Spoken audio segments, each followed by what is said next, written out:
안녕하세요. 미스케롯입니다. 네, 이번 시간 같은 경우는 우리 일정 및 출장 관리에서 두 번째 시간이죠. 네, 두 번째 시간이기 때문에 그 부분에 대해서 학습을 좀 해보도록 하겠습니다. 네, 그래서 우리가 일정 및 출장 관리, 여기서는 우리가 출장하고 예약에 대해서 두 가지를 다룰 거예요. 여기 맨 밑에 키보드 있죠. 출장하고 예약에 대해서 두 가지를 다룰 거고요. 먼저 출장에 대해서 다뤄보도록 할게요. 우선은 출장을 가게 되면 내가 만약 같이 간다. 그러면 내 일정표도 작성을 해야 되고 임원의 이제 일정표도 작성을 해야 되고 그래서 여러 가지 일정표를 작성해야 되는 그런 순간이 오는데 그때 네, 사실 상황 매번 다르긴 하겠지만 기본적으로 일정표를 작성하시는 요령에 대해서 살펴보도록 할게요. 우선은 기본적으로 출장 기간 전체의 일정이 한눈에 들어오도록 정리를 하셔야 돼요. 그래서 우리가 보통은 가급적 한 장으로 정리를 하게 됩니다. 그래서 가끔 이게 디테일하게 질문을 해주시는 분들 중에서 출장이 막 한 달인데 이거 어떻게 한 장으로 정리하나요? 솔직히 하려면 할 수 있습니다. 그런데 한 장짜리가 따로 있겠고 세부 출장 내역이 따로 있겠죠. 그래서 A4 용지 사이즈로 프린트를 좀 하셔가지고 파일에 넣어가지고 전달하시면 되고 만약에 이동 중에 확인을 해야 되는 경우가 이제 대비를 우리가 하셔야 되잖아요. 그렇기 때문에 메일이라든가 메시지로도 좀 첨부하시는 거 중요할 것 같고 저 같은 경우는 이제 만약에 일주일 출장이다. 그러면 이런 부분들은 기본적으로 하고 매일매일 오전에 메일 그 다음에 메시지 이렇게 해가지고 그날의 일정을 다시 한번 이제 복귀시켜드리는 상기시켜드리는 그런 방식으로 좀 사용을 했었고요. 그 다음에 두 개를 작성해요. 그래서 대외적으로 우리가 알려도 되는 일정이 있을 수 있고 그 다음에 대내용이라고 해서 아주 디테일한 부분들 그 다음에 밝혀지지 말아야 되는 부분들이 좀 있는데 그런 부분을 두 가지로 해서 우리가 준비를 하시게 되면은 도움이 되시겠습니다. 그리고 우리가 이제 일정표 같은 경우는 임의적으로 막 작성하는 건 아니고요. 들어가야 되는 여러 가지 기본적인 사항들이 있습니다. 그래서 첫 번째로 출발하고 귀국 일자, 그 다음에 교통편. 그래서 요거 같은 경우는 국내 출장을 가느냐, 국외 출장을 가느냐, 혹은 뭐 비행기를 이용하느냐, 아니면은 기차를 이용하느냐, 요런 부분들에 따라서 좀 다르기는 해요. 그래서 시간, 그 다음에 공항 이름 같은 경우는 사실 우리나라 사람이기 때문에 우리나라의 지명을 듣게 되면 대략적으로 어떤 공항이 어떻게 있고 이런 부분들을 알 수 있지만 외국 같은 경우는 우리가 공항 이름에 대해서 잘 이해하지 못하거나 처음 들어보는 생소한 공항 이름이 있을 수 있습니다. 그리고 또 중요한 거는 가끔씩 보면은 공항 이름이 같은 데가 있어요. 그래서 제1공항, 2공항 이렇게 나눠져 있는 공항이 있기 때문에 우리가 체크를 좀 잘 하셔야 되고 그 다음에 비행기 편명 그쵸? 그 다음에 연결 비행기 편명 확인하셔야 되고 그 다음에 소요되는 시간 그 다음에 뭐 기차다 그럼 기차역 이름 이런 부분들에 대해서 정확하게 정보를 기재하셔야 되고 여기서 꼭 체크를 하셔야 되는 부분은 뭐냐면 외국 출장의 경우 현지 시간으로 표시를 하셔야 돼요. 이거 같은 경우는 시험에 굉장히 많이 나오죠. 그래서 우리가 미국을 갈 거다, 일본을 갈 거다 이런 경우에는 현지 시간으로 표시하시는 게 굉장히 중요해요. 그래서 이 부분 꼭 체크를 좀 해주셨으면 좋겠고 그 다음에 호텔에 대한 연락처, 이름 호텔 이름 같은 경우도 좀 중요한 게 호텔 같은 경우도 이제 체인이 있잖아요. 체인. 그렇기 때문에 그 체인별로 특히나 이제 일본이 이제 우리나라에서 지금 현재는 이제 가지 못하지만 일본이 우리나라에서 좀 가깝죠. 그리고 저 같은 경우도 일본 출장을 좀 굉장히 많이 갔었는데,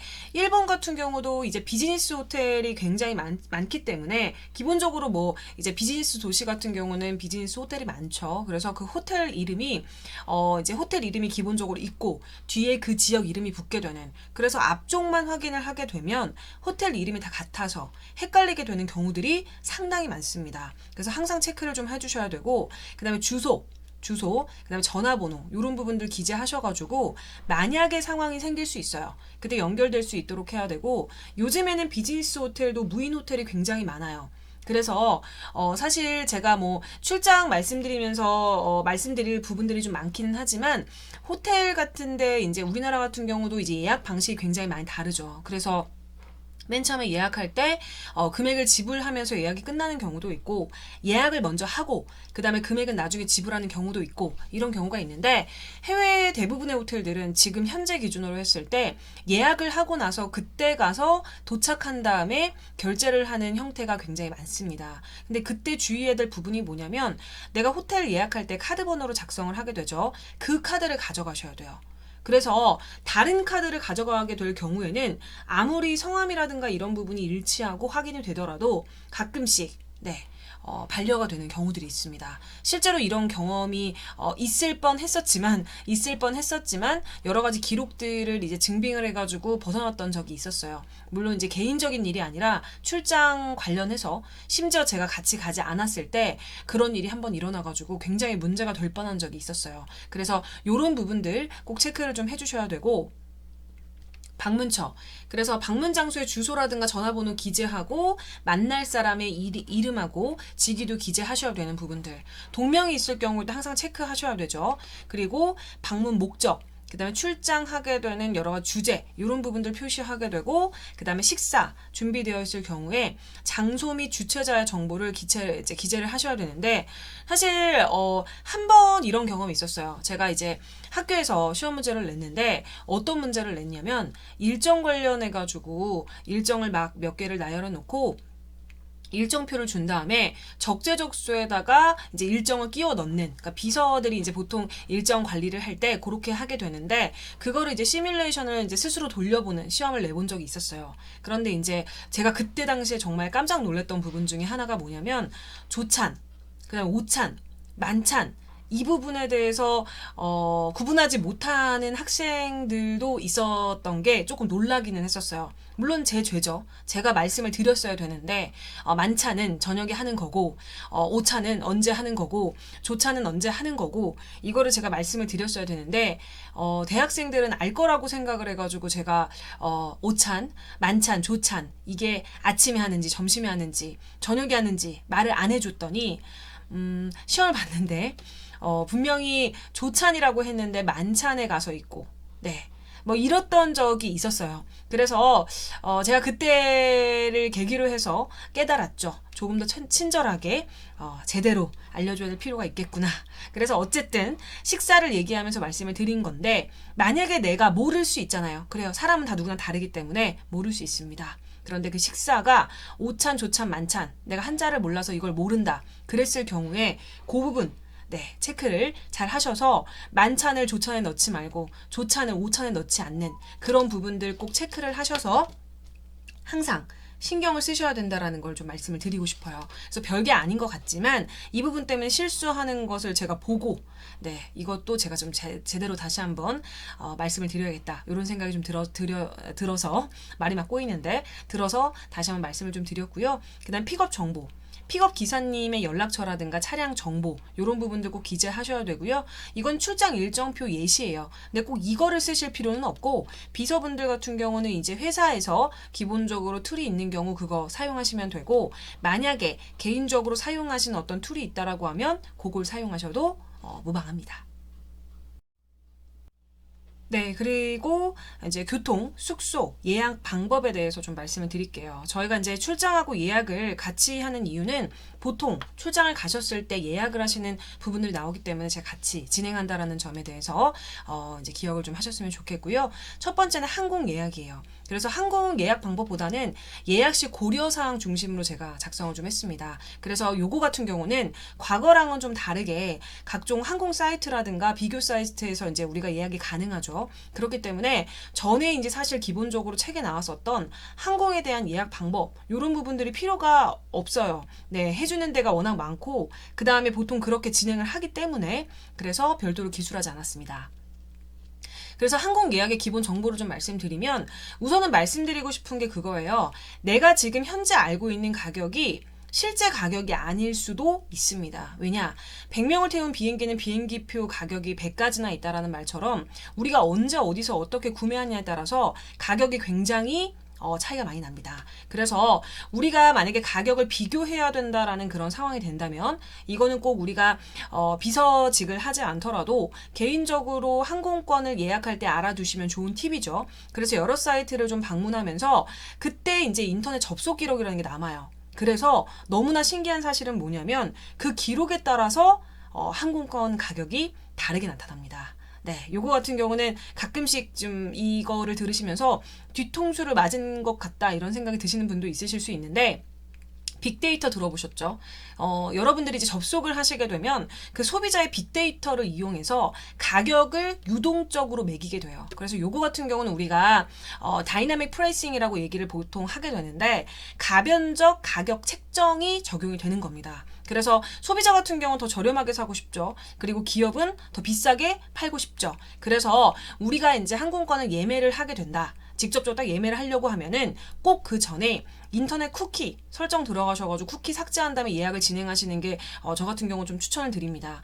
생각보다 가격이 차이가 많이 안 나는 수준이 아니고 상당히 차이가 많이 납니다. 그렇기 때문에 이 부분 같은 경우는 여러분들께서 비서를 하시는 것과도 별도로 여러분들의 삶의 질 향상을 위해서 꼭 알아두셨으면 좋겠어요. 그래서 가변적인 가격 책정에 의해서 빅데이터가 이제 작동을 하게 되고 그거에 맞춰서 이제 유동적으로 금액이 달라지기 때문에 나와 함께 그 비행기를 타고 있는 사람에 비해서 내가 가장 비싸게 항공권을 구매했을 수도 있고 그렇지 않을 수도 있다. 무슨 얘기인지 아시겠죠? 그래서 비행기표를 처음 구매하게 될 때는 전 세계표에 이제 전 세계 비행기표를 빠르게 비교할 수 있는 사이트들이 굉장히 많아요. 그래서 그 많은 사이트들을 이용하시는 게 좋고요.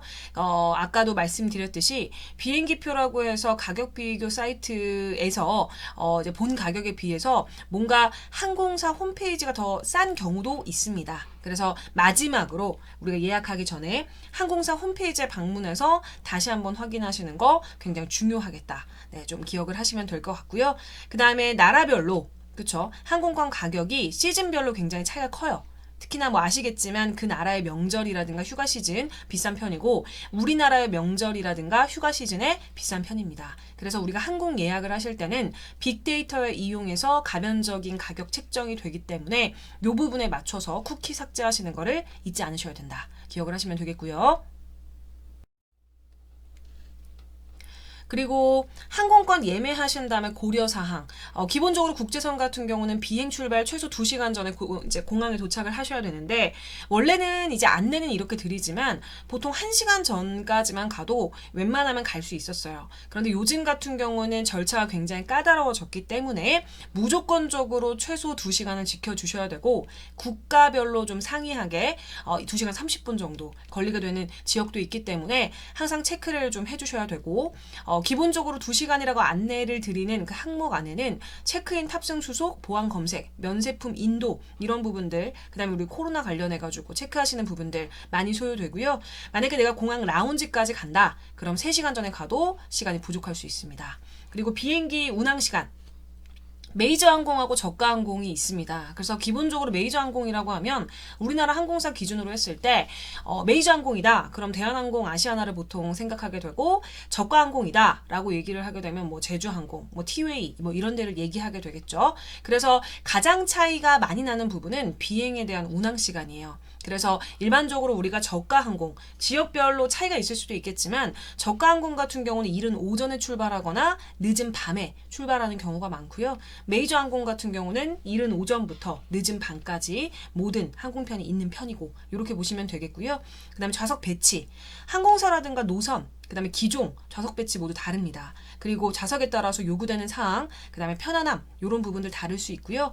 예약할 때 당시에 좌석을 선택할 수 있는 곳도 있고 예약을 먼저 하고 시간이 흐른 다음에 며칠 전부터 이제 좌석 배치를 확인할 수 있는 경우도 있고 그래서 이런 부분들 체크를 항상 하시는 게 좀 중요하겠습니다. 공항 라운지. 공항 라운지를 가보신 경험이 있으신 분도 있고 그렇지 않으신 분도 있겠지만 우리가 이제 비행기를 탑승하게 될 때 그 전에 좀 쉴 수 있는 공간입니다. 그래서 기본적으로 휴식을 할 수 있는 부분들에 대한 환경이 제공이 되어 있고요. 그렇기 때문에 맛있는 음식이라든가 음료 먹으면서 비행 전에 좀 체크라든가 이런 부분들 할 수 있겠고요. 그래서 기본적으로 주요한 라운지를 몇 가지를 좀 소개를 시켜드리도록 하겠습니다. 그래서 인천공항 스카이허브 라운지 말씀을 좀 드릴 텐데 인천공항 가시게 되면 이제 1터미널 스카이허브 라운지가 있습니다. 그래서 메인동에 2개 탑승동에 1개, 그 다음에 총 3개가 있습니다. 그래서 메인동에 2개, 탑승동에 1개, 이렇게 총 3개가 스카이허브 라운지가 있게 되는데 메인동의 동편에 있는 스카이허브 라운지 같은 경우는 24시간 운영해요. 그래서 제가 아까도 말씀드렸지만 메이저 항공사는 일찍부터 가장 늦게까지 비행 시간이 있다라고 말씀을 드렸는데 그때 당시에 이제 비행을 하게 되는 사람들도 이용을 하실 수가 있어요. 그래서 2020년도 기준으로 해서 하나로 43,000원 정도 합니다. 그래서 만약에 우리가 그 전 세계 공항 라운지 서비스를 이용할 수 있는 카드를 우리가 PP카드라고 보통 얘기를 하게 되는데 그거를 만약에 내가 갖고 있다. 그러면 무료로 이용할 수 있고요. 만 2세 그러니까 한국 나이로 4세 유아의 경우는 당연히 무료 입장이 가능합니다. 그 다음에 두 번째는 메인동의 스카이허브 라운지입니다. 그래서 여기는 어디냐면 우리가 인천공항에서 보안 검색하잖아요. 그 다음에 바로 들어가는 곳이에요. 그래서 인천공항을 이용해 보신 분들이 있다라고 하면은 바로 볼 수 있는 그 라운지가 스카이허브 라운지예요. 그래서 아시아나 같은 메인 항공사의 이제 탑승 게이트가 있는 곳인데 메인동의 서편, 그다음 동편 이렇게 두 곳에 있어요. 그래서 내가 이제 탑승하게 되는 게이트 근처에 라운지를 이용하시는 게 좋고요. 메인동 라운지는 굉장히 규모가 커요. 그렇기 때문에 1인석부터 이제 파우치석까지 테이블 배치하고 있고요. 근처에 이제 마티나 라운지가 있는데 이제 거기 같은 경우는 대기를 하는 경우도 있어요. 그렇지만 제가 방금 말씀드렸던 스카이허브 라운지 같은 경우는 대기가 없이 우리가 바로 이용이 가능하기 때문에 여기가 이제 편리하게 이용하실 수 있는 부분이고요. 탑승동에 비해서 당연히 규모가 크죠. 그리고 사람이 굉장히 많아서 좀 북적북적한 분위기예요. 근데 요즘에는 조금 사람이 당연히 없죠. 그 다음에 이제 탑승동의 스카이허브 라운지. 저가 항공을 이제 다 한 번씩은 타보신 경험이 있으실 텐데, 만약에 타게 되면 우리가 메인동이 아니라 이제 탑승동 게이트 가게 되시죠. 그래서 메인동에서 우리가 트레인을 타요. 트레인을 탄 다음에 이동을 하게 되면은 탑승동에도 라운지랑 면세점 시설이 있는 거 알고 계실 겁니다. 그래서 탑승동에는 대한항공 칼 라운지랑 스카이허브 라운지가 있습니다. 그래서 요렇게 라운지를 좀 말씀을 드렸고요. 그리고 인천공항 가는 법. 아까도 말씀드렸듯이 이제 출발하시기 2-3시간 전에 공항에 도착을 하셔야 돼요. 왜냐하면 여러 가지 것들 때문에 시간이 소요되기 때문에 일찍 도착을 하셔야 되고 특히나 내가 개인적으로 여행 가는 거랑 상관없이 이제 내 보스, 내 임원을 출장을 보내드려야 된다라고 한다면 좀 여유롭게 탑승하실 수 있게 준비를 좀 해드려야 되고요.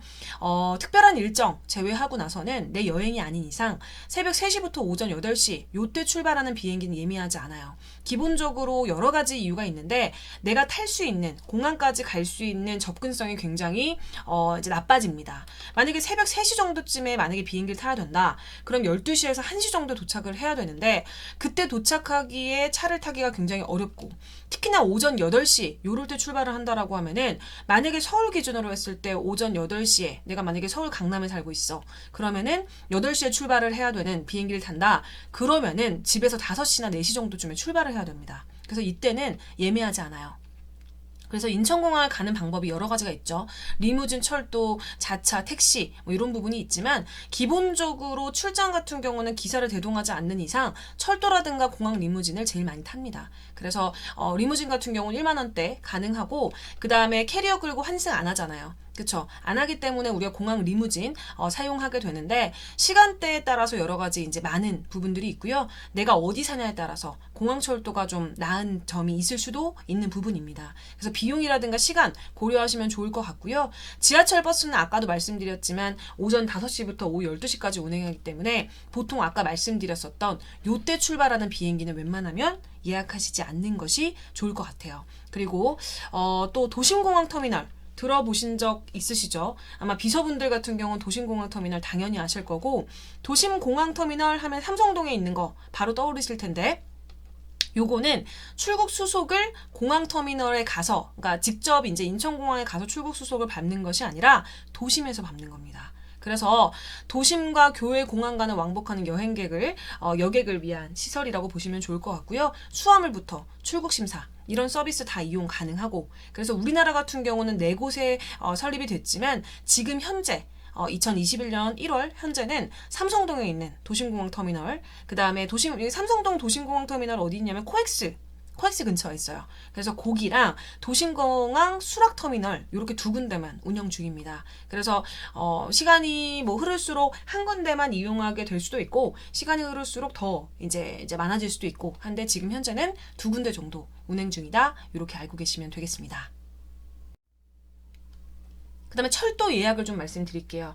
요거 같은 경우는 레츠코레일에서 제가 캡처해서 재구성을 좀 했는데, 첫 화면만 제가 캡처한 거 가지고 왔고요. 나머지 것들 예약하는 부분들에 대한 것들은 들어가시면 자연스럽게 할 수 있기 때문에 제가 예약하는 것들 자체를 다 일일이 여기다가 이름 넣으시고요. 여기다가 뭐 그 편명 넣으시고 이렇게 하기는 조금 무리인 것 같아서 제가 첫 판만 이렇게 사진을 가지고 왔고, 나머지 자세한 부분들은 제가 당연히 책에다가 굉장히 친절하게 다 캡처를 해서 적어놨습니다. 그래서 간단하게 좀 말씀을 드리면, 예약을 하시는 거는 인터넷 검색창에 레츠코레일 검색하시게 되면 결과가 나와요. 저는 구글에서 검색했습니다. 그래서 요거를 이제 클릭을 하시고 들어가시면 되겠죠.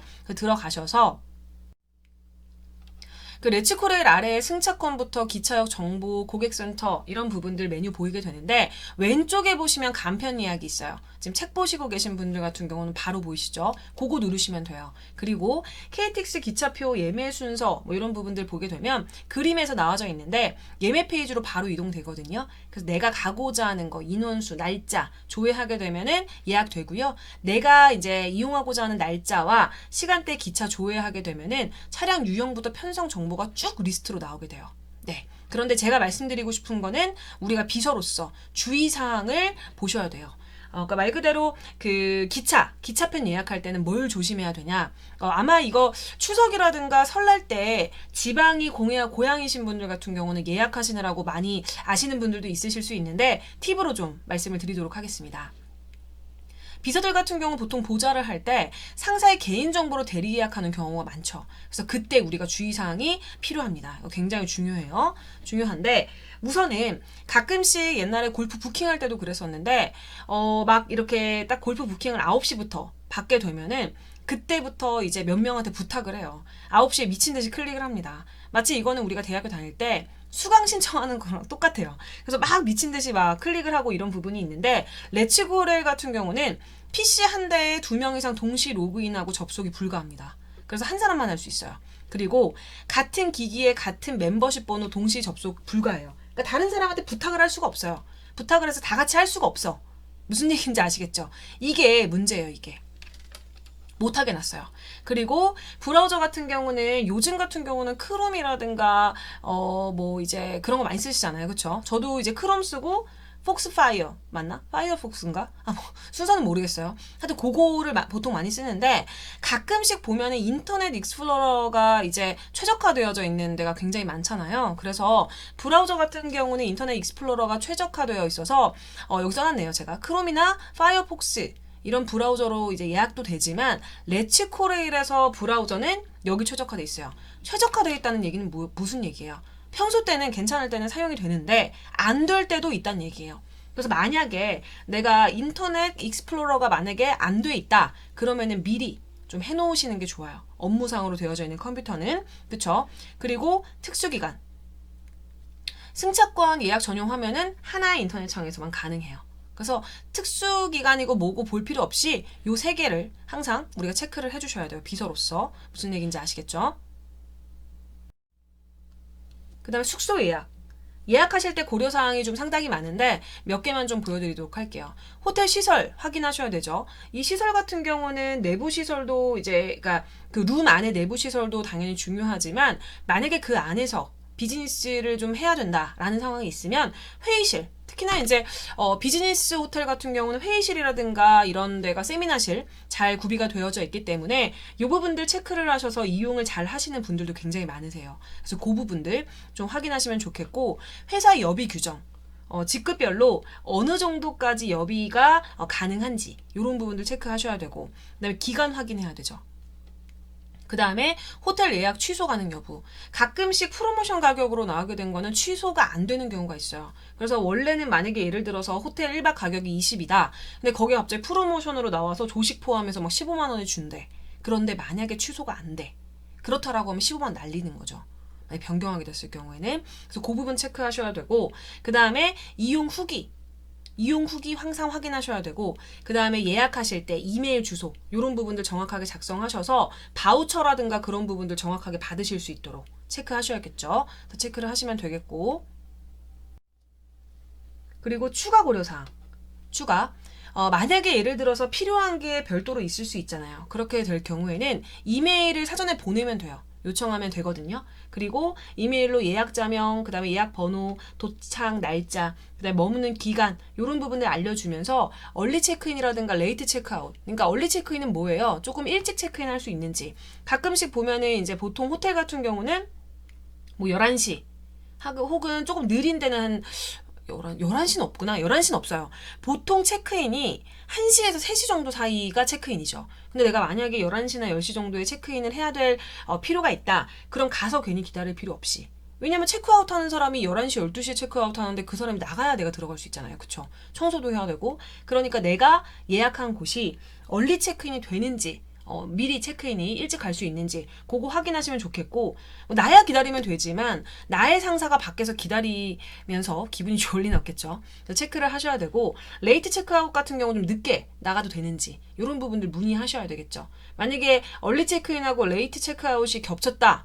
나가려고 하는 사람은 늦게 나가고 싶고 들어오려고 하는 사람은 빨리 들어오고 싶다. 이러면 이제 호텔이 굉장히 곤란해지겠죠. 그래서 그런 부분들 문의하시면 되고, 내가 늦게 나가는 거 추가 비용 내면 머물 수 있도록 하거나 프로모션으로 제공하기도 하기 때문에 이 부분들 추가로 요청하시면 좋겠죠. 왜냐?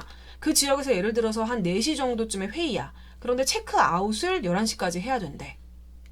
근데 만약에 이제 문의를 해서 호텔에서 점심도 먹고 12시, 1시에 점심도 먹고 한 2시 정도쯤에 체크아웃해도 괜찮겠냐? 된다. 그러면은 굳이 밖에 나가가지고 커피숍 전전하고 요즘처럼 막 코로나 시대인데, 그죠? 그럴 필요가 없는 거예요. 그래서 항상 체크를 해주시는 게 좋겠고, 그 다음에 외국에서 이제 결제를 하게 될 때는 원화 결제랑 달러 결제로 항상 고민을 하게 되는데, 해외에서 영미권에서 만약에 결제를 하게 되면 달러 결제가 무조건 유리해요.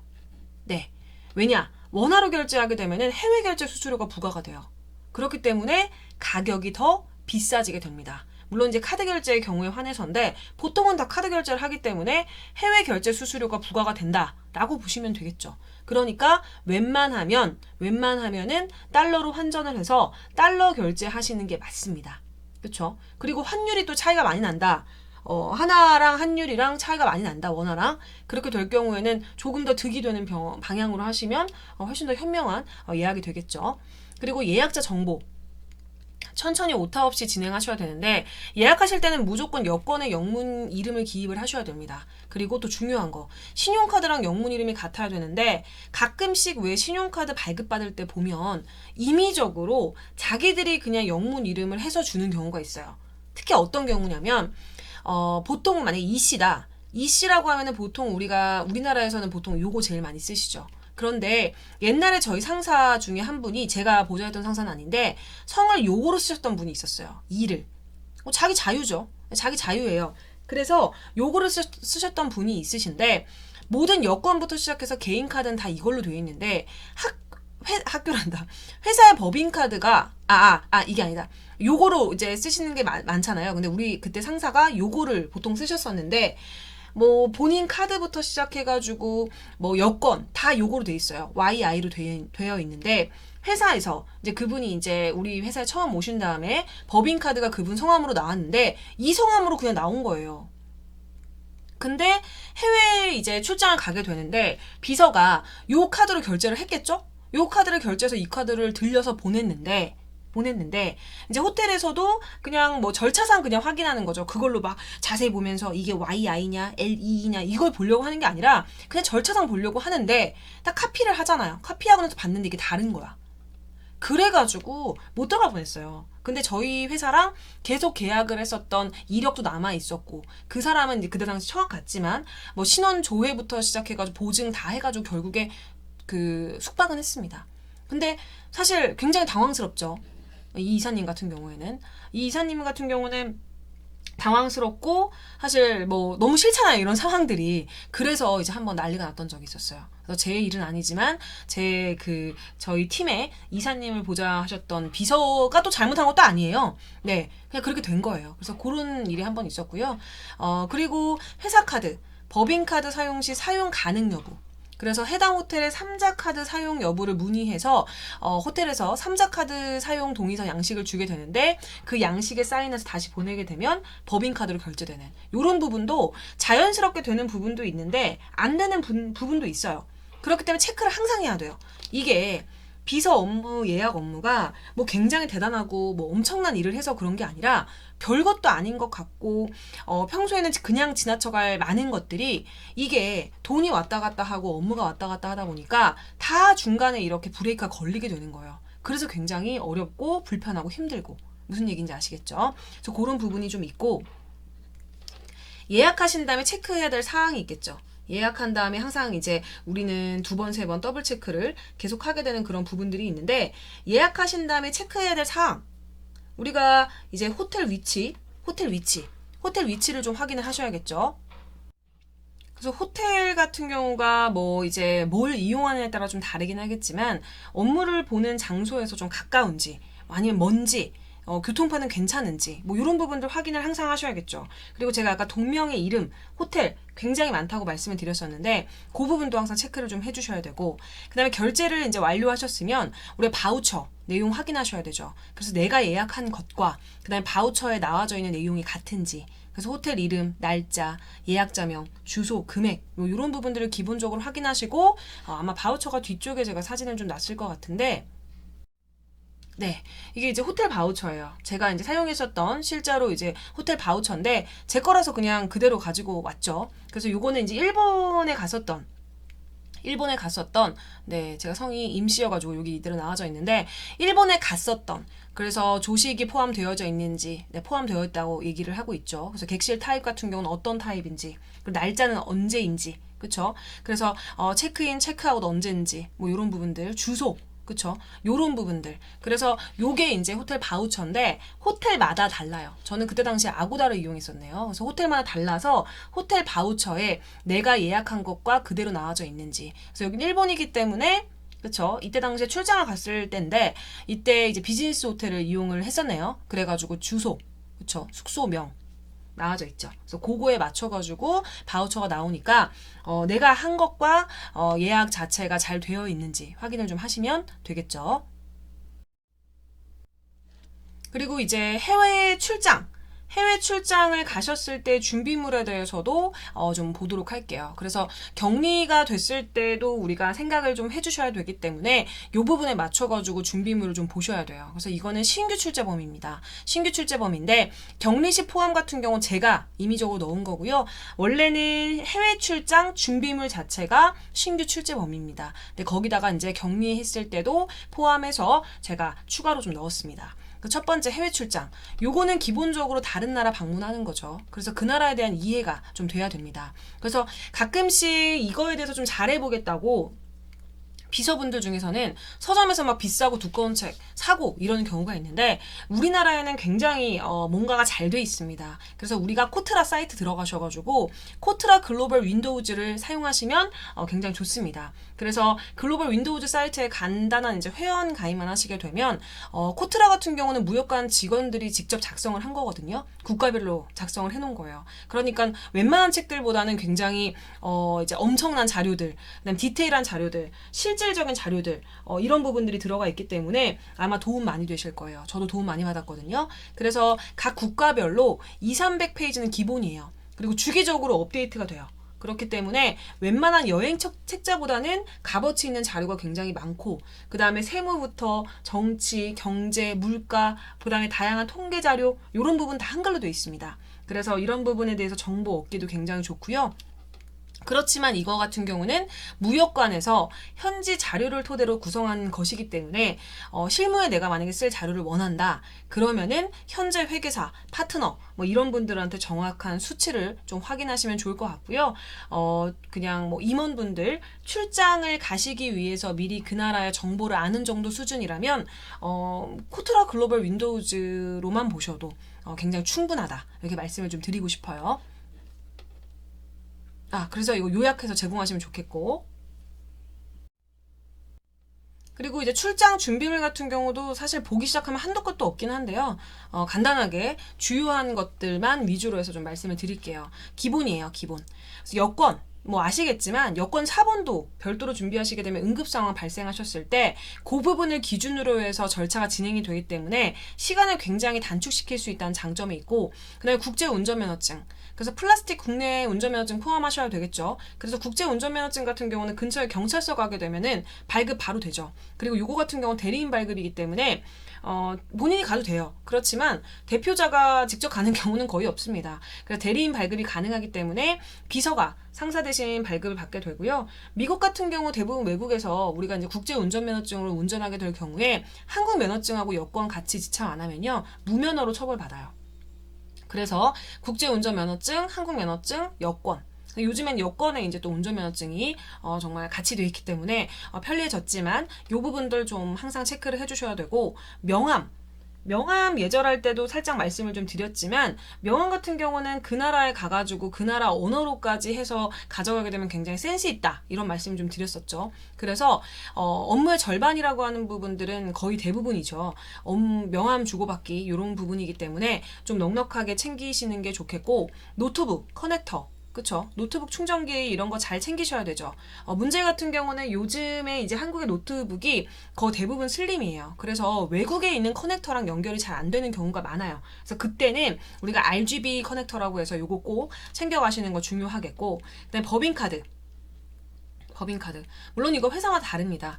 업무상 비용 자기 거 처리하고 나서 증빙해가지고 개인 뭐 이제 카드로도 되는 경우가 많지만, 대부분의 회사들 같은 경우는 법인카드로 좀 결제를 해줬으면 하는, 그쵸, 절차상으로 덜 까다롭기 때문에 그런 부분들에 맞춰서 웬만하면은 법인카드 사용하시는 게 좋겠죠. 그래서 법인카드 챙기시고, 그다음 수첩이라든가 노트. 요즘 보통 이제 아이패드나 탭 많이 챙기시죠. 그래서 요런 거 회의하셨을 때 기록할 수첩이라든가 노트, 녹음되는 애플리케이션 깔아놓고 이런 것도 굉장히 중요하겠습니다. 정장 같은 경우는 무조건 챙겨야 되는데, 만약에 우리가 오피셜한 미팅이 있는 경우에는 이제 정장을 챙겨야 되죠. 그리고 요거 같은 경우는 제가 뒤쪽에서 각 이제 나라마다 예절 이런 거 말씀드리면서 복장도 살짝 말씀을 좀 드릴 텐데, 그 정장 같은 경우도 넥타이를 매는 경우, 매지 않는 경우 뭐 여러 가지 사항들이 있어요. 그래서 그런 부분에 맞춰가지고 그 나라의 문화에 맞춰서 정장을 챙기셔야 되고, 그 다음에 넥타이, 여분의 셔츠 이런 부분들 물론 가서 사면 돼요. 사면 되지만 준비해 가는 게 낫겠죠.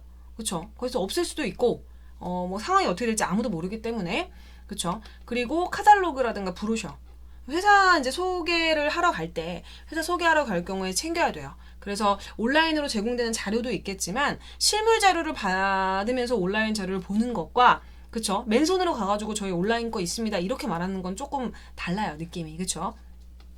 그리고 항공 일정표, 출장 일정표, 이것도 실물로 준비하거나 메일로 보내놓는 방법도 있지만 아이폰 같은 경우는 아이북에 보통 보관하시죠. 그래서 이렇게 하시면 좀 편리하고, 그 다음에 여행 기본 물품, 요거 같은 경우는 개인별로 상의할 수 있기 때문에 이런 것들이 있다라는 부분들을 좀 보여드리는 거죠. 그래서 그 나라의 날씨, 그 나라의 상황에 맞춰가지고 이제 여행의 이제 기본 물품 사용하시면 되고, 우산이 이제 마지막에 우산이 써 있어서 그냥 말씀을 그냥 드리면, 우산 같은 경우는 기내에 반입이 안 되죠. 그렇기 때문에 내 캐리어에, 그쵸, 수화물 칸에 넣을 수 있는 정도의 우산 사이즈면 되겠죠. 그래서 그런 부분들 별도로 좀 체크하시면 되겠습니다.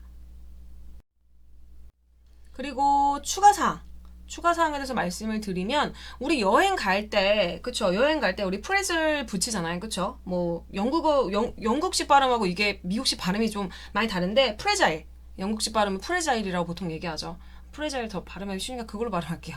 네, 임원 가방에 프레자일 표시를 이제 하게 되죠. 붙이면 돼요. 그래서 이걸 붙이면 짐을 옮길 때 좀 더 신경을 써줘요. 그래서 다른 가방들에 비해서 조금 더 조심히 옮겨지고요. 그 다음에 이제 가장 위쪽에 놓게 되고, 그리고 이제 짐 받을 때 제일 먼저 받을 수 있는 확률이 높아요. 그래서 이제 프레자일 스티커를 가지고 계시다가 좀 붙여주시면 좋을 것 같아요. 이것도 역시 센스죠. 그리고 지퍼락 백에 우리가 작은 물건들 담으면 좋아요.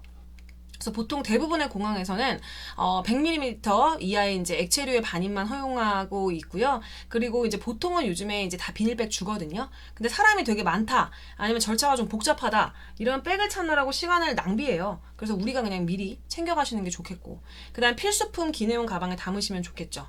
담으시면 좋겠고, 그다음에 여러분, 이거 오타가 났네요.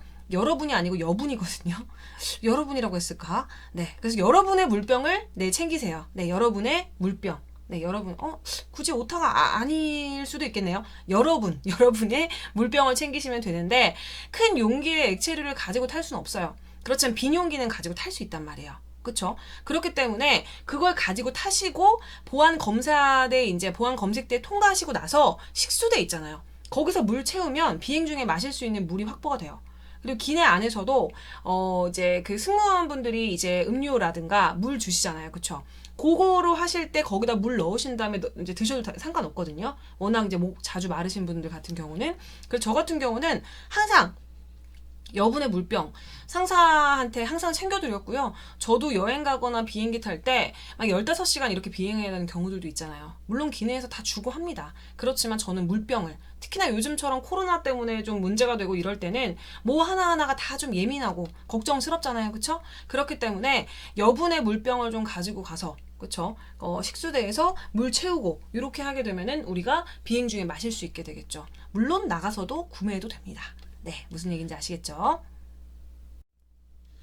그리고 만약에 내가 해외 출장을 갔는데 격리가 될 수도 있어요. 그렇기 때문에 그때 우리가 미리 이제 격리가 될 건 알고 있잖아요. 준비하실 게 있어요. 그래서 이런 부분들을 제가 좀 정리를 해놨거든요. 정리해놨는데 요거는 출장 가셨을 때 준비물하고 거의 비슷하기 때문에 중간중간 보시면서 체크를 하시면 좋고, 여기서 하나 이제 체크를 하실 건 뭐냐면 약에 관련된 부분이 있어요. 그 나라에서 반입이 되는지 안 되는지를 좀 체크하신 다음에 가져가시는 게 좋을 것 같아요. 무슨 얘기인지 아시겠죠? 그리고 또 중요한 게 뭐냐면 요즘에 넷플릭스 많이 보죠. 그래서 인터넷 텔레비전 네트워크, 그러니까 말 그대로 넷플릭스라든가 이런 부분들 가입을 하시거나 아이디 가져가시면 좋겠죠. 아니면 드라마라든가 미디어 오프라인에 저장하시면 좋아요. 왜냐면 우리나라에 이제 뭐 워낙 강국이기 때문에 와이파이가 잘 돼 있잖아요. 그렇지만 와이파이가 불안정하고 문제 있고 이럴 수 있거든요. 그렇기 때문에 대기하거나 일해야 되는 여러 가지 시간, 그 다음에 격리했을 때 준비 이런 걸 한다면 상사나 또 내가 만약에 여행을 간다, 내가 출장을 간다, 그러면은 내가 평소에 자주 보는 것들 그냥 때려 넣는 거죠. 때려 넣어서, 가끔씩 때려 넣다가 사람들이 뭐 클라우드에 보아, 근데 클라우드는 또 와이파이가 안 잡히면 못 넣어요. 그러니까 기기 자체에 오프라인으로도 충분히 볼 수 있는 것들 저장하셔서 가져가시면 좋겠죠. 그래서 요거는 사실 팁이에요. 팁이기 때문에 가져가시면 좋겠고, 출장 업무의 절차를 좀 볼게요. 그래서 비서가 이제 업무랑 관련해서 출장을 이제 가고 하는 경우에는 출장 계획을 수립해서 회사 사규에서 정한 기일까지 이제 품위서, 신청서, 소속 부서와 함께 부서에 이제 미리 제출을 하셔야 돼요. 그래서 회사에서는 그냥 막 임의적으로 주는 것이 아니고요. 출장 규정에 출장 경비를 이제 지급을 하게 되고, 출장자 같은 경우는 비용 수령해서 출장 업무를 수행하시면 되는데, 여러 가지 사고로 인해서 우리가 이제 부득이하게 기한이 연장될 수도 있죠. 그때는 증빙서를 첨부해서 추가 비용 청구가 가능합니다. 그리고 출장을 마치고 나면 보고서, 그쵸? 보고서랑 쓸 게 굉장히 많아요. 출장 갔다 오면. 출장 여비 정산서, 내역서죠. 증빙하고 같이 제출하시면 되겠죠. 그래서 첫 번째, 출장 계획의 수립. 출장의 목적, 수단, 그 다음에 출장지에 따라 다르지만 출장을 성공적으로 수행하기 위해서는 사전에 정보를 수집을 해야 돼요. 그래서 여러 가지 것들을 하려면 목적, 내용, 행선지, 교통편, 일정, 준비사항 뭐 이런 부분들 미리 수입하시면 될 것 같고요. 그 다음에 출장의 품이라든가 승인 이거는 이제 출장을 가게 되면 돈도 그렇고 시간도 그렇고 다 제한됐어요. 그래서 이거를 좀 효율적으로 사용을 해야 되는데 그런 걸 효율적으로 사용하기 위해서 우리가 출장 품의서를 제출하는 거예요. 그래서 일반적으로 출장 신청서를 결제하면서 승인이 이루어지는 경우도 많은데 이거를 굉장히 복잡하고 디테일하게 하는 회사들도 많아요. 무슨 얘기인지 아시겠죠? 만약에 출장 계획서를 별도로 첨부하지 않은 경우가 있다. 그러면 신청서에 계획 내용을 기입을 하셔도 무방합니다. 그래서 이 부분 체크하시면 되겠고 그 다음에 출장 업무를 가게 되겠죠. 출장을 가게 돼. 그러면은 여러 가지 것들, 회사 내규부터 명령 준수해서 요거에 맞춰서 이제 출장을 하게 되죠. 그래서 그거에 맞춰가지고 절차에 따라서 업무 처리하시고요. 그 다음에 보고서 작성하시게 되는데 이때는 갔다 와가지고 경과, 업무 수행에 따른 결과 이런 부분들 정리해야겠죠. 그래서 장기다. 그러면은 그 동안에 매일매일의 일을 일기같이 작성을 하게 되면 보고서 정리하는 데 도움 되겠죠. 그 다음에 이제 갔다 오시고 나서 중요한 거 비용정산 그쵸? 비용정산 같은 경우는 경비 각종 경비가 있는데 운임 뭐 숙박비 식비 이거 외에도 경비에 이제 기준에 들어가는 건 회사의 내규마다 좀 다릅니다. 그거에 맞춰서 충당하기 위해서 보는 거고요. 증빙서를 보셔야 돼요. 그래서 결과물, 출장제, 숙박, 교통, 식비 뭐 이런 부분들 다 이제 요구하는 경우가 있는 수준이 아니고 요구합니다. 이런 부분들이 있고 그리고 해외에서 이제 신용카드를 썼을 경우에는 해외에서 승인되는 날짜라든가 넘어오는 시간에 대한 날짜가 3일 정도 보통 차이가 나요. 그렇기 때문에 그런 부분들 넉넉히 생각을 하셔가지고 비용 정산하셔야 돼요. 그래서 내가 분명히 돈을 썼는데 결제가 안 됐네 아싸 이게 아닙니다. 나중에 결제가 되는 경우가 있어요. 무슨 얘기인지 아시겠죠? 그리고 출장 업무 준비하는 거 국내 출장 같은 경우는 뭐 계속 말씀드렸듯이 일시부터 목적, 경로, 기관, 그 다음에 공식 행사, 뭐 서류 자료 뭐 이런 거 맞춰가지고 계획 세우는 거예요. 그리고 스케줄이라든가 숙박 이거는 방해가 되면 안 돼. 무리 없도록 하셔야 되죠. 그래서 상사한테 말을 해줘야 돼요. 여기 괜찮겠냐? 여기 갈까? 뭐 이런 식으로 물어보는 거죠. 그래서 그거에 맞춰가지고 검토하시고 완성하시면 되겠고요. 그 다음에 교통편 준비.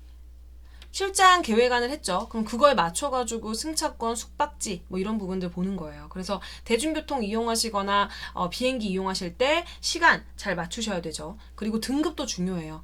회사에서 직급별로 등급을 아주 디테일하게 나눠놨거든요. 그렇기 때문에 그런 부분들 보셔야 되고 그 다음에 출장 일정표 작성하실 때는 빈틈없이 하려면 구체적으로 작성을 하셔야 되죠. 그래서 발착 시간부터 시작해서 방문처, 참석할 회의, 숙박, 미팅 상대 이런 부분들 상세하게 기재하시면 되겠고 그 다음에 서류라든가 휴대품 그래서 업무에 관련된 준비물이겠죠. 그래서 이제 문서와 자료, 명함, 필기도구, 지도, 뭐 일정표 뭐 승차권, 뭐 차량, 여비, 뭐 여기에 이제 쓰여져 있지 않은 여러 가지 것들까지 다 싹 다 준비하셔야 돼요. 그리고 출장 수행. 출장 계획에 따라서 업무 수행하고 출장 중에는 주요 업무 처리 내용을 이제 기록하게 되는 일지를 작성하게 되는데 이거 같은 경우는 보고서 작성할 때 되게 중요한 자료가 되기 때문에 항상 조금 신경 쓰셔가지고 자료를 작성을 하셔야 되죠. 그리고 두 번째는 해외 출장이에요. 요거는 요즘에는 제가 비서를 할 때도 마찬가지였는데 여행사에 의뢰해서 대행하는 경우가 굉장히 많았어요. 그렇지만 중요한 건 뭐예요? 우리가 모르는데 여행사에서 잘못했다고 해서 우리가 이거를 잘못됐는지 잘 됐는지 알 수가 없잖아요. 그렇죠? 그렇기 때문에 우리는 기본적으로 지식은 갖춰놔야 돼요. 이걸 안 갖춰놓으면 중간에 문제가 생겨도 이게 무슨 문제가 생겼는지 모르기 때문에 그렇죠? 무슨 문제가 생겼는지 알 수가 없어가지고 우리가 그거를 지도를 할 수가 없어요. 무슨 얘기인지 아시겠죠? 그래서 그런 부분들 좀 체크를 해주시면 좋겠고요. 그리고 이제 출장 문서 작성하실 때 주의사항이 있어요. 이제 아까도 수업할 때 잠깐 말씀드렸지만 우리가 출장 신청서를 사전으로 작성을 해야 돼요. 이건 뭐냐면 허가가 안 된 출장을 못 가게 하겠다는 거예요. 무슨 얘기인지 아시겠죠? 그래서 계획적으로 출장 보내려고 하는 부분이고 이거에 맞춰서 승인을 받는 게 그래서 필요한 거죠. 그래서 출장 신청서 같은 경우는 직속상관한테 올리는 문서이기 때문에 이거를 복잡하게 할 필요 없이 한눈에 한 장으로 보자마자 알 수 있도록 이 부분 체크하셔야 되고 출장 다음에 작성하는 거 결과보고서 있다고 말씀드렸죠. 요거 같은 경우는 그 안에 그쵸? 나중에 그 출장 안에서 일어났던 일들, 그 다음에 처리했던 부분들, 그런 부분들을 보면서 나중에 비슷한 곳으로 비슷한 업무를 하러 출장을 가게 될 때, 좀 편의성 있게 잘 한번 해보기 위해서 참고가 되는 자료이기 때문에 결과 보고서 같은 경우는 누군가와 함께 보는 거예요. 그래서 누군가에게 도움이 될 수 있도록 잘 작성을 해주셔야 되고, 그 다음에 출장 보고서의 형식, 요거는 장황하게 이제 작성하면 안 돼요. 뭐 학교에서 공부를 하거나 책을 읽거나 이럴 때는 장황하게 얘기할 수도 있고 뭐 그렇게 할 수도 있어. 그렇지만 출장 보고서라고 하는 부분은 나중에 비슷한 경험을 하게 될 누군가에게 도움을 주기 위한 거라고 말씀을 드렸잖아요. 그렇기 때문에 이거는 좀 쉽게 좀 보기 편하게 가시성이 있게 작성을 하시는 게 굉장히 좋습니다. 그래서 정말 표로서까지 할 수 있다면 너무나 좋겠고, 사실 뒤쪽에 가서 오늘은 아니지만 패러그래프에 관련돼 가지고 강의를 좀 할 건데 왜 그 부분에 대해서 우리가 알아야 되는지 제가 좀 말씀을 드릴 겁니다. 그래서 우리가 좀 쉬운 형태로 쉽게 볼 수 있도록 좀 출장 보고서가 작성되면 좋겠고요. 그리고 출장 관련 문서가 표준화되는 거, 그래서 표준화된 출장 신청서, 출장 보고서, 출장 여비 사용 내역서 이런 부분들을 별도로 회사에 다 갖고 있어요. 그래서 그거에 맞춰서 관리하고 작성하고 이럴 필요가 있는 부분들 체크를 좀 하시면 좋겠고, 그 다음에 상사가 장기 출장 시 업무 대행하는 거, 이거 시험에 무조건 나옵니다. 시험에 무조건 나오고 무조건 체크를 하셔야 돼요. 상사가 장기 출장했을 때 무조건 상사가 의결해야 되거나 결정해야 되는 여러 가지 일들이 있잖아요.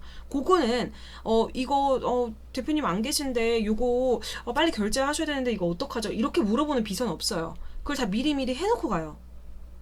왜냐?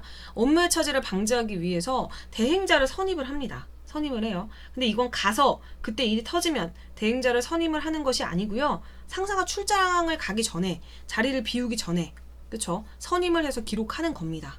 그래서 요거는 업무적인 공백을 방지하기 위해서 굉장히 중요하기 때문에 이 업무 대행하는 부분을 미리 선임하고 하는 것들 체크를 항상 하셔야겠죠. 그래서 이제 문제를 우리가 2개 볼 거예요. 2개. 문제를 2개 볼 텐데, 우선은 예약에 관련해서 먼저 볼게요. 예약 업무. 요거는 2020년 5월 10일 1급 문제였고요. 18번 문제였어요. 그래서 다음 예약 업무 중 가장 올바르게 처리한 것은 무엇인가? 올바르게 처리한 거래요. 그래서 첫 번째, 출장지 숙박업소에 대한 정보는 출장지 관계자한테 문의하면 그곳의 사정을 잘 알고 있기 때문에 도움을 받을 수 있다. 이거 맞죠? 맞는 거고. 그 다음에 2번째, 항공편 예약 시 상사가 선호하는 항공사와 좌석 선호도를 우선으로 하되 항공 기종은 신경 쓰지 않았다. 이거 아니죠. 항공 기종도 신경 쓰라고 아까 말씀을 드렸잖아요. 그쵸? 이거는 상사의 선호도가 중요하고요. 항공 기종도 당연히 중요해요. 그래서 제가 이것도 아까 본문에 나와져 있는 부분이고, 그 다음에 도착지에 공항이 여러 개 있는 경우 가능하면 시설이 편리한 큰 공항으로 도착하는 비행기 편으로 예약하였다.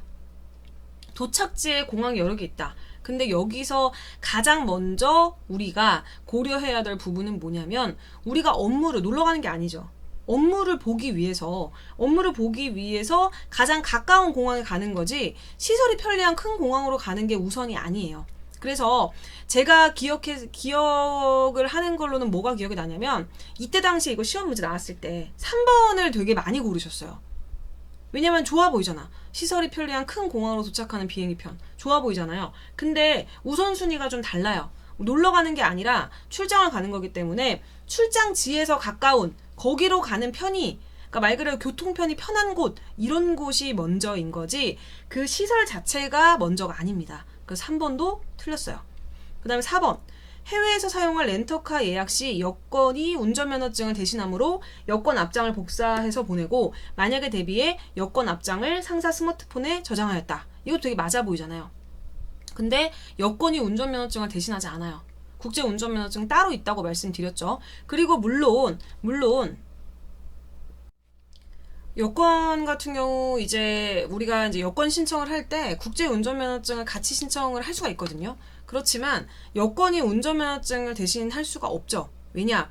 효력이 이제 인정이 당연히 안 되고요. 국제 운전면허증은 제가 운전하실 때 뭐가 필요하다고 그랬어요. 반드시 우리나라 면허증하고 여권을 같이 소지를 해야 된다라고 말씀드렸죠. 그래서 국제 운전면허증, 한국 면허증, 여권 요렇게 세 개를 다 가지고 있으셔야 되고, 중요한 거는 이제 국제 운전면허증상의 영문 이름 스펠링하고 여권상의 영문 이름 스펠링이 일치를 하지 않거나 이러면 국제 운전면허증의 효력이 인정이 안 돼요.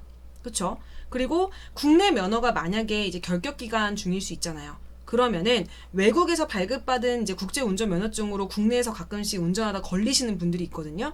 이거 같은 경우는 이제 도로교통법 이제 96조 사항에 의거해서 절대 운전하는 것이 불가합니다. 그렇죠?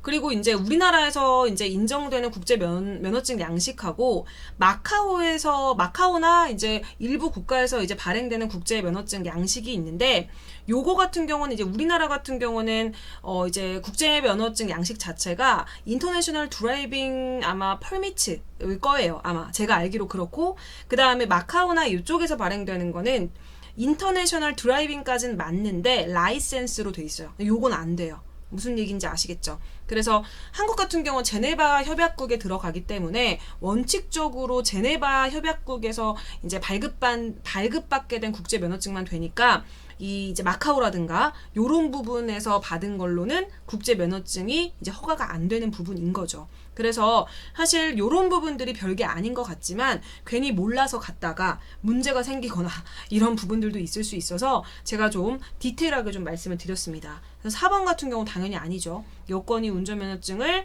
대신하는 것이 아니라 여권을 발급받을 때 같이 받을 수는 있어요. 같이 받을 수 있고 뒤에 뭐 이런 것들은 잘했는데 이걸로 운전할 수는 없어요. 세 개 다 가지고 있어야 된다라고 말씀드렸죠. 그렇기 때문에 55번의 답은 1번. 네, 1번. 그래서 이거 은근히 진짜 많이 틀렸어요. 많이 틀려서 시험에 무조건 나옵니다. 시험에 무조건 나오니까 체크를 좀 하시고, 그리고 62번. 62번은 출장 문제를 낼 거예요. 아유, 낙서가 됐네. 이거 좀 지울게요. 잠깐만. 지우개. 네, 지우고. 네, 요거 같은 경우는 2019년 11월 10일 1급 문제였고 12번 문제였어요. 12번. 그래서 다음 중 비서에 상사 해외 출장 관리 업무로 적절한 것을 이렇게 골라보라고 했어요. 상사 해외 출장 관리 업무. 그래서 1번. 휴가철이라 인천공항이 붐비는 관계로 상사 자택과 가까운 도심공항 터미널에서 탑승 수속을 먼저 하고 수화물은 인천공항에서 바로 붙일 수 있게 했다. 맞아 보이긴 하지만 중요한 게 뭐예요? 탑승 수속하고 여기서 수화물도 붙이면 되잖아. 근데 굳이 왜 인천공항까지 가져가냐는 거지. 틀렸죠. 그치? 하나만 알고 둘은 몰라. 그리고 2번. 3주 후 상사의 유럽 출장이 계획되어 있어 비서는 전임 비서가 추천한 기업 요금이 적용되는 호텔을 예약하였다. 2번 같은 경우는 기업 요금이 적용되는 호텔을 예약했다. 이거는 왜 이렇게 써놨는지 좀 이해가 안 가는 게, 지금 유럽에서 말하고 있는 이 기업 요금이라고 하는 부분은 보통은 이거는 이제 국내 기업 요금이 아니에요. 여기서 말하는 기업 요금이라고 하는 거는 국내 기업이 아니고 해외 기업 요금이에요. 그래서 요거 같은 경우 체크인을 할 때 사원증을 제시를 해가지고 기업 요금으로 받을 수가 있는데, 이 기업 요금 같은 경우는 보통 세계 100대 기업으로 되어져 있는 기업을 다니는 그 직원들만 할인을 좀 해주는 거거든요. 그렇기 때문에 그 전임 비서가 추천한 기업 요금이라는 게 우리 회사가 해당이 안 될 가능성이 매우 높습니다. 매우 높아요. 그래서 뭔가 굉장히 전문적으로 나와 있긴 하지만 정답이 절대 아니라는 거. 그 다음에 3번. 상사가 출장지에서 업무 지시를 원활하게 할 수 있도록 스마트 기기의 애플리케이션을 설치해드렸다. 이건 너무 잘하는 거죠. 업무 지시 잘하라고. 물론 이제 대리인을 지정해 놓긴 하지만 여러 가지 업무 지시, 그쵸? 필요한 경우는 이제 출장지의 상사한테 보고하고 지시하고 할 수 있게 해주는 거죠. 그 다음에 이메일, SNS, 애플리케이션 중요하고, 제가 애플리케이션 같은 경우는 아마 저번 시간인가 저저번 시간에 말씀을 드렸잖아요. 여러 가지 애플리케이션이 있고 이거 활용하면 너무나 좋다 말씀을 드렸기 때문에 우선 정답은 3번으로 보이네요. 그 다음에 4번. 6개월 전 미국 출장을 다녀온 상사가 다시 미국으로 출장을 가게 되어서 사전 입국 승인을 위해서 ESTA 작성을 했다.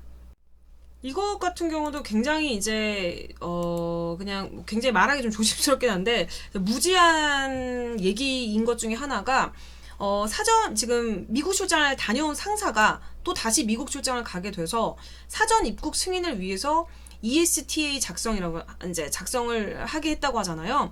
이미 갔다 왔다라고 하면은 또다시 할 필요가 없습니다. 또다시 할 필요가 없고, 가끔씩 보면은 ESTA를, 비자고 좀 착각을 하시는 분들이 있는데, ESTA는 비자가 아니에요. 비자가 아니고, 요거 같은 경우는 그냥 전자여행 허가제예요. 그렇기 때문에, 이거는 비자랑은 또 다릅니다. 가끔씩 여기 뒤에 비자 이렇게 말하시는 분들이 있는데, 그건 다른 말이에요. 그래서 이거는 미국에 이제 무비자 입국하려고 하는 외국인들의 개인정보를 등록하게 되는 사전 등록 시스템을 우리가 ESTA라고 하기 때문에 이거는 비자가 아니다. 이 부분을 좀 기억을 좀 하셔야 되고, 만약에 예를 들어서 이런 경우는 있을 수 있어요. 내가 1년 전 정도쯤에 미국을 갔다 왔는데 그렇다라고 하면 ESTA가 살아있을 거잖아요. 그런데 여러 가지 상황이라든가 이런 부분에 의해서 취소가 됐을 수도 있어요. 그 사이에. 이런 경우는 흔하지 않지만 취소가 됐을 수도 있기 때문에 입국을 하기 전에 미리 좀 알아보시는 거는 중요해요. 무슨 얘기인지 아시겠죠? 그래서 미국 같은 경우는 다른 나라랑은 좀 다른 방식의 이제 비자 면제 정책을 취하고 있기 때문에 무비자 협정, 그쵸? 무비자 협정에 맞춰가지고 이거를 미리 이제 승인을 받으셨다라고 한다면 되지만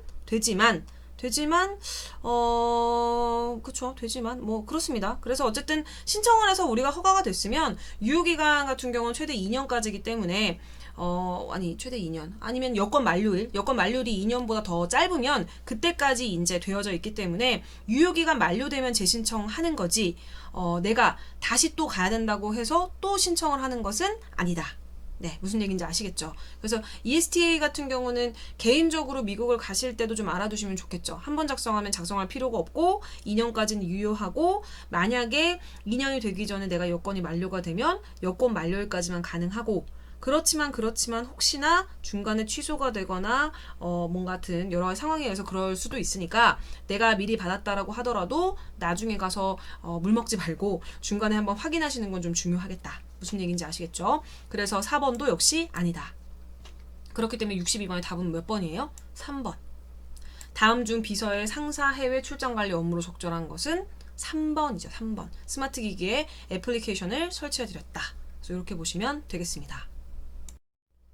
네, 그래서 오늘도 학습이 이렇게 끝이 났습니다. 학습이 이렇게 끝이 났고요. 여러분들 잘하고 계실 거라고 믿고 있고, 저도 잘 한번 계속 영상을 찍어 보도록 하겠습니다.